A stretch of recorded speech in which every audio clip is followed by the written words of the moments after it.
Par les couleurs, les chromes, en tout on trouve la touche américaine. Donc elle est 59, c'est ce que Ronan m'a indiqué. Donc je vous invite à vous rapprocher au niveau du véhicule, c'est quand même un véhicule qui est en excellent état. Alors Ronan, ce véhicule-là, vous l'avez depuis combien de temps? Alors j'ai allumé le micro, ça. On va prendre des basiques.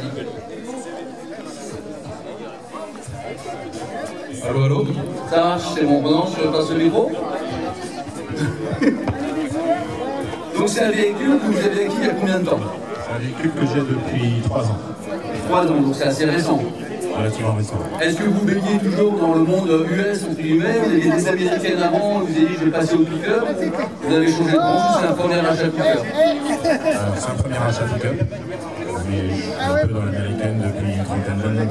D'accord, donc vous avez épluché le catalogue des américaines, vous avez eu quoi comme modèle avant? J'ai une Chevrolet 58, cabriolet.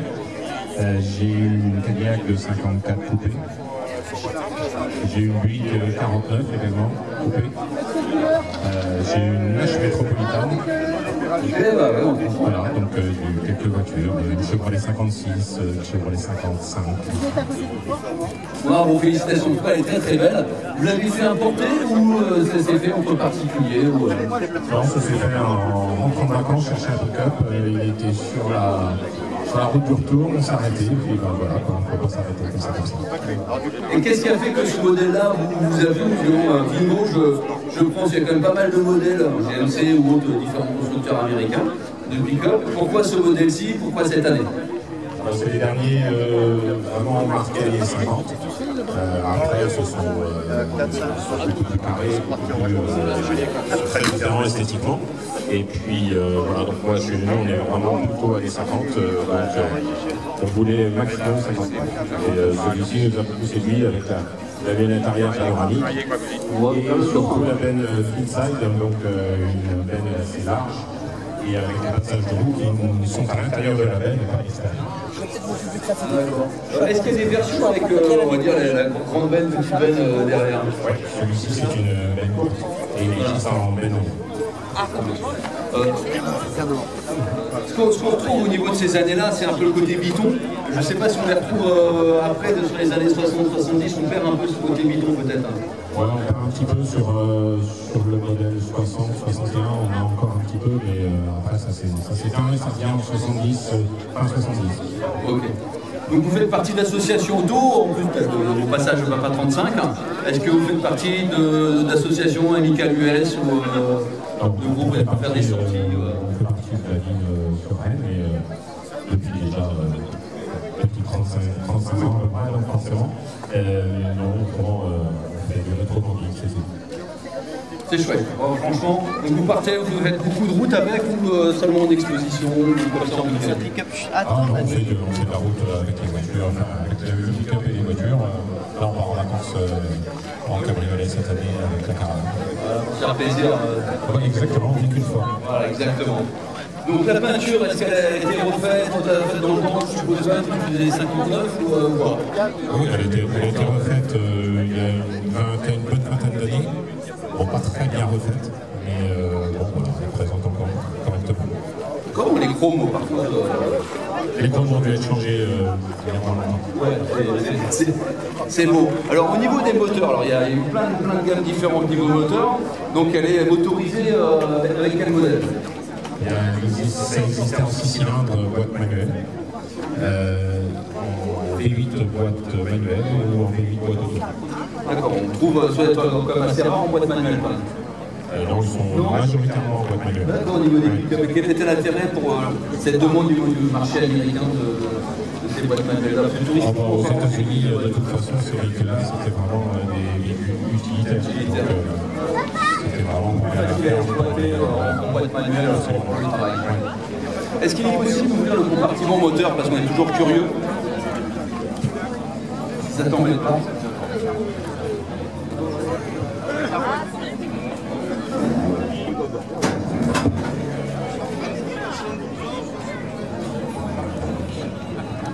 Donc on est sur quel cylindrée sur celui-ci?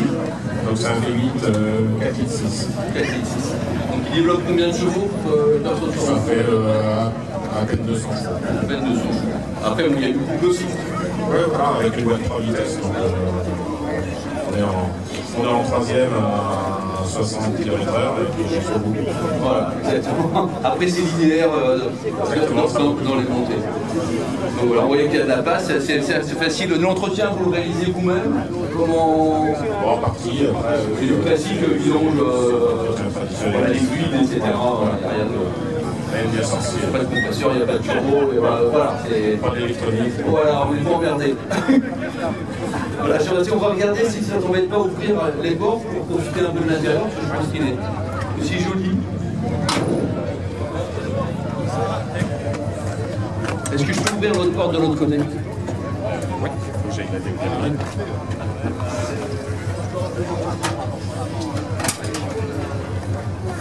Merci. Ouais. Je les oublie. Donc, je vous invite à regarder un petit peu l'intérieur, parce qu'il reste dans le même style de Python. C'est-à-dire qu'on trouve le tableau de bord entre le beige et le rouge. Alors que la couleur et les granulations particulières sont la couleur.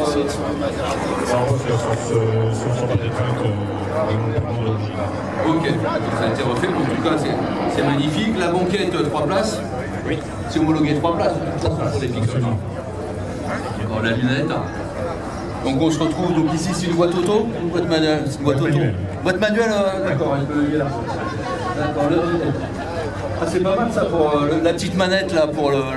Ça c'est pour le phare de recherche. Le phare, ouais. Le phare complémentaire.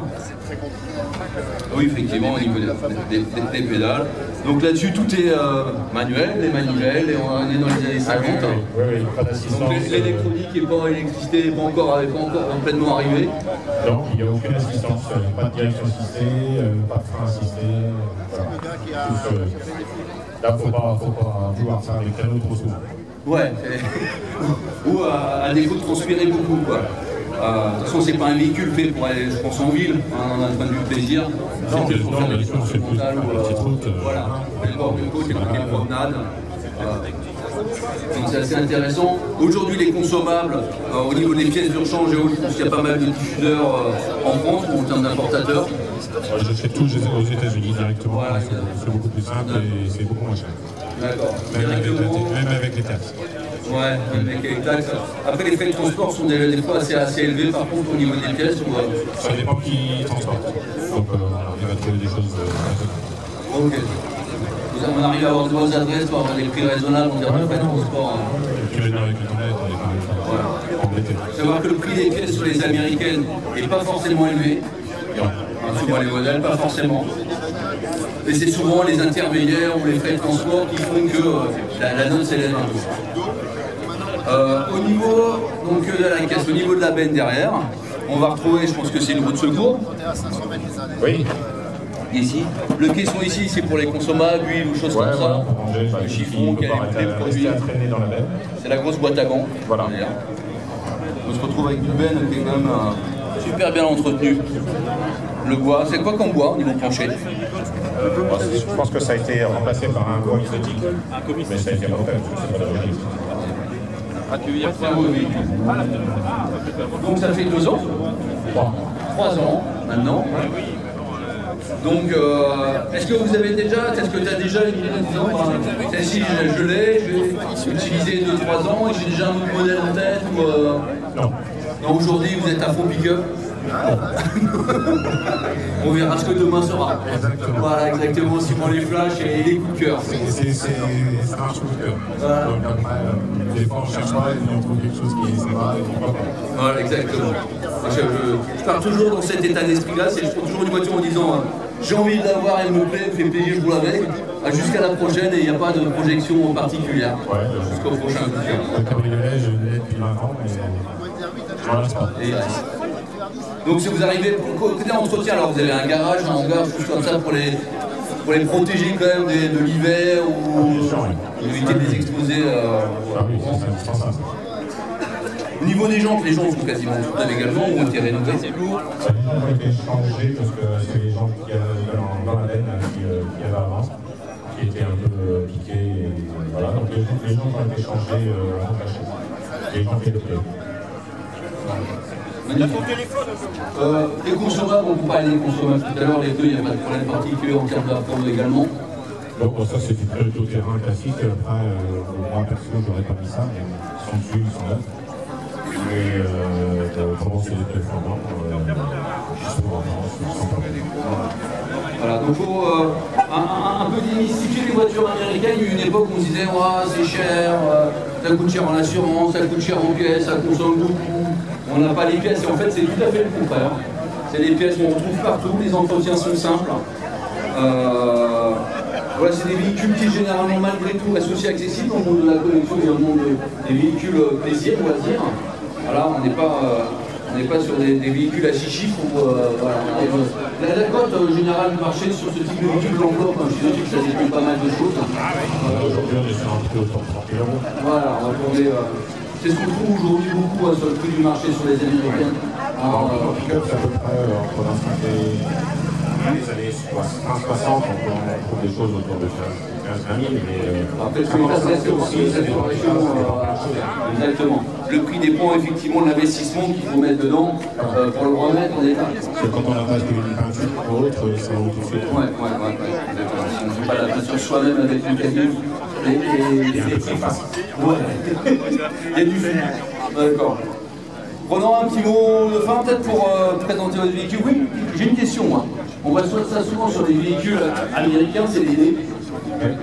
Quelle est l'origine des dés dans les voitures? Alors ça c'est des fusils d'ice. Et à l'époque, dans les années 50, en fait, les jeunes faisaient des courses de voitures. Et c'était pour se donner les ordres de départ. Et occasionnellement, quand ils étaient motivés, c'était pour gagner la voiture du perdant. D'accord. Donc on reste dans les courses américaines. Voilà, dans les années folles. Voilà, c'était déjà les rodéos urbains à l'époque. Ouais, ça c'est quand même tombé depuis. Tout le monde, merci beaucoup Ronan, je pense qu'on peut l'applaudir. Merci beaucoup Ronan. En tout cas, moi j'applaudis. C'est une très belle voiture. Merci d'avoir accepté pour la présentation.